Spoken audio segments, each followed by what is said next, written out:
Andhra Pradesh assembly ఎంత అధ్వానంగా తయారైందో ఛీ అనిపిస్తుంది. లక్షల కోట్లు ఖర్చు పెట్టి అప్పులు చేసి అసెంబ్లీలు నడుపుతూ ఎమ్మెల్యేలు ఎంపీలు వేలు కోట్లు సంపాదించుకుంటూ రైతుల కొరకు గాని, నిరుద్యోగుల కొరకు గాని, స్టీల్ ప్లాంట్ కొరకు గాని, ప్రత్యేక హోదా కొరకు గాని నేను ఫైట్ చేస్తున్న ఒక్క ఎమ్మెల్యే గాని ఒక్క ఎంపీ గాని మద్దతు ఇవ్వడం లేదు సరికదా. ఇప్పుడు అసెంబ్లీలో టైం ఏం చేస్తున్నారు వాళ్ళు? ఆ కామినేని బీజేపీ ఎమ్మెల్యే అంట శ్రీనివాసరావు, ఆయన నిలబడి జగన్మోహన్ రెడ్డి సైకో అని ఆయన ఏదో అనేశాడు. అందరూ తిడితే ఇప్పుడు సారీ అంటాడు.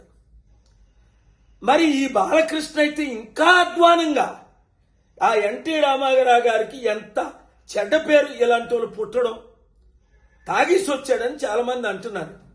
ఒక తోటి యాక్టర్ అయిన చిరంజీవిని ఇంత ఘోరంగా తిట్టడం రైట్ కాదు కదా. పాలసీ మీద నేను కూడా మాట్లాడతాను. ఇప్పుడు పవన్ కళ్యాణ్కి జ్వరం వచ్చేసింది అది దెబ్బకి.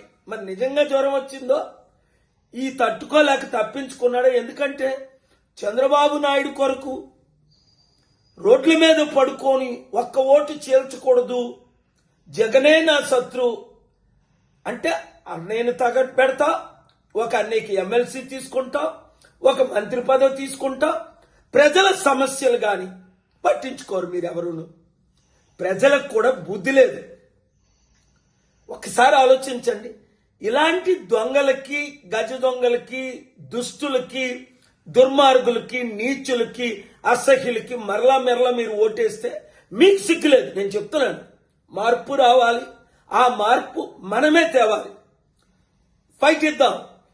ఈ వీడియో వారిని చిత్తుగా ఓడించినంత వరకు అందరూ వైరల్ చేయండి. Thank you very much.